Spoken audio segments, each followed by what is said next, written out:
फडणवीसांनी आदित्य ठाकरेंना पप्पूची उपमा दिल्याच्या नंतर भाजप आणि सेनेमध्ये वाकयुद्ध।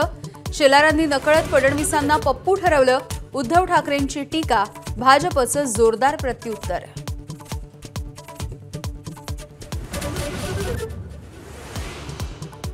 मतदार यादीवरून धार्मिक राजकारणाला वेग। ठाकरेंना केवळ भोईर पाटील हेच दुबार मतदार दिसले, अन्सारी शेख दिसले नाहीत का? आशिष शेलारांचा सवाल। तर बोगस मतदार असल्याचं मान्य केल्यामुळे आभार, रोहित पवार यांचा पलटवार। लोकसभेला वापरलेली यादीच विधानसभेला वापरली गेली। मतदार यादीवरती बोट ठेवणाऱ्या विरोधकांना बावनकुळेंचं प्रत्युत्तर। तर महायुतीलाच 51% मतं मिळतील असा विरोधकांचा सर्वे असल्याचाही दावा। फलटणमधल्या महिला डॉक्टर आत्महत्येच्या प्रकरणावरून सुषमा अंधारे यांचं ठिय्या आंदोलन। पोलीस तपासावरती प्रश्न उपस्थित करत अंधारे आक्रमक। जयकुमार गोरे आणि चाकणकर यांच्यावरती हल्लाबोल।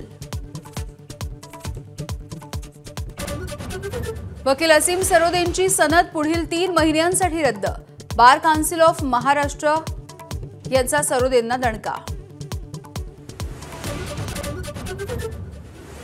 संभाजीनगरमधल्या गतिमंद मुलांच्या मारहाणीच्या प्रकरणी एबीपी माझाचा इम्पॅक्ट। मारहाण करणाऱ्यांवरती गुन्हे दाखल करत निलंबन।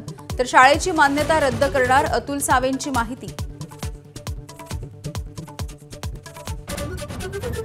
महिला वनडे विश्वचषक खिशात घालत भारतीय महिला ब्रिगेडनं इतिहास रचला। दक्षिण आफ्रिकेला धूळ चारत विश्वचषकावरती नाव। भारतीयांचा ऊर अभिमानानं फुलला।